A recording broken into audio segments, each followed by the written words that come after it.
Gaano na nga ba kayaman ang may-ari ng San Miguel Corporation at Petron Corporation?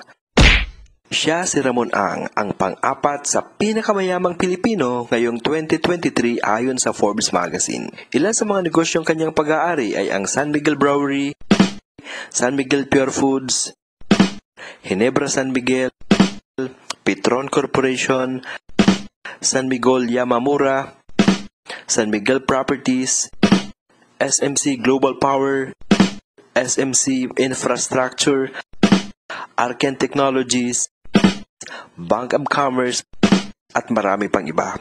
Pero hindi tulad ng ibang bilyonaryo na nagmana ng kayamanan mula sa kanyang magulang, si Ramon Ang ay nagsimula sa simpleng buhay na nagsumikap at nagsipag kaya nagtagumpay sa buhay. Siya ay ipinanganak sa Tondo, Manila noong January 14, 1954. Mga kababayan, alam nyo, ako po pinanganak sa Tondo, lumaki po, nag-aral sa Tondo, at kanya ko sinasabi ito para sa mga estudyante dito sa Smoky Mountain na magkaroon kayo ng pag-asa na kahit sino sa inyo dito pwede maging very successful. Baka isa sa inyo rito maging presidente ng Pilipinas. Ang kanyang ama ay nagmamay-ari ng isang talyer. Dahil sa kanyang exposure sa isang talyer, kinahiligan niya ang mga sasakyan. Sa katunayan, nagtapos ng Mechanical Engineering degree sa Far Eastern University si Ramon Ang. Dito na rin siya nagtapos ng kanyang doctorate. Nang matapos niya ang kanyang kolehiyo, si Ramon Ang ay sumunod sa yapak ng kanyang ama at pinasok niya ang pagnenegosyo ng mga sasakyan. Nang sumunod ng mga taon, nakatuon naman ang kanyang negosyo sa pag-aayos at pagbebenta ng mga mamahaling sasakyan tulad ng mga Japanese cars. Sa negosyong ito, nakilala ni Ang yumaong si Eduardo Danding Cuangco na nagbenta sa kanya ng aluminum wheels. Dahil sa husay ni Ramon Ang sa pagnenegosyo, pinagkatiwalaan siya ni Danding Cuangco na pangasiwaan ni Ramon Ang negosyo nito sa paggawa ng mga semento. Gaano ka-importante yung loyalty sa inyo? Very important yun. Hindi na baling hindi sila masyado matalino o hindi sila masyado magaling o hindi sila masyado masipag. Importante, itong kasamang to, hindi tayo lolokohin ito. Hindi tayo iwanan ito. Ayun, ayos na. At hindi nga nabigo si Danding dahil lalong lumago ang cement business nito sa ilalim ng pangangasiwa ni Ramon Ang. Sa takbo ng panahon, ibinenta ni Danding Cuangco ang malaking shares ng San Miguel Corporation kay Ramon Ang.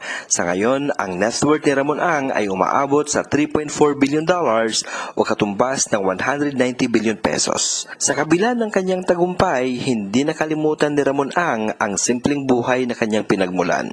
Kilala siya sa buong mundo dahil sa kanyang mga charities o pagkakawang gawa. Sa katunayan, noong kasagsagan ng COVID-19 pandemic, nagbigay siya ng 14.8 billion pesos na ayuda para sa mga Pilipino. Yung pera hindi mo madadala. Kaya huwag mo judyosin ng pera.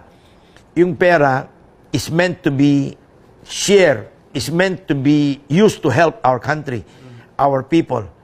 Huwag tayo magdamot sa mga kababayan natin. Nagbigay din siya ng 1 billion peso para ipatayo ng mga paaralan sa Pilipinas at 3 billion pesos para linisin ang mga ilog sa Luzon. Ayon sa kanya, ang perang nawala ay pwede pa ring maibalik, pero ang buhay na nawala ay hindi na.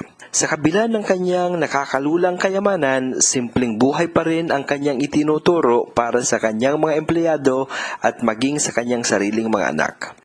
Hindi, lahat ng anak ko, ganun ko pinalaki. Yung anak kong panganay si Paul, nung siya ay elementary, pinapadala ko yan doon sa talyer ni Mr. Cuangco. Pinapasamahan ko yan sa mga mekaniko niya. Every summer, nandun siya. Doon siya sumasabay kumakain ng tanghalian. Di nasanay siya. Ang tawag niya sa mga mekaniko, kuya. Ang tawag niya sa mga tubero at electrician, kuya. Ay lumaki na maayos. Hindi ko po problemahin yun. Pare, kung pinalaki mo yung mga anak mo malalaking ulo, baka makipagsunto ka sa security guard sa kalye yun. Pero pag pinalaki mo ng simpleng tao, ay, pare, hahaba na buhay nun. Ibig sabihin nun, lumaki yan ng simpleng tao. At kailangan yung kumain kung ano yung kinakain ng mga tao. Sa kasipagan at diskarte nito sa pagnenegosyo, si Ramon Ang ay isang inspirasyon na nga para sa lahat ng mga gustong umasenso sa buhay. Si Ramon Ang ay kasal sa kanyang asawang si Tessie at nagkaroon sila ng 8 anak. Sa kasalukuyan, ang anak ni Ang na si Cecil ay presidente ng Diamond Hotel. Ang kanyang anak na si John Paul ay CEO ng Eagle Cement Corporation, habang ang anak niyang babae na si Monique ay ang treasurer ng CFO. Ang buhay natin dapat, huwag natin isipin yung pera-pera kung magkano pera mo. Ang kailangan natin maalala, gano'ng karaming tao matutulungan natin. At kung paano gumaang ang buhay ng mga taong makakasama natin. Eh yung pera, measurement yun. Para sa akin, hindi yun ang measurement ng success in life eh. Ang success in life, measurement is, oh, ang saya mo kasi, ako, natulungan ko yung mga kaibigan niya, trabaho na mabuti. O, yung mga batang yan, napag-aral natin. Yun ang kasiyahan ng buhay.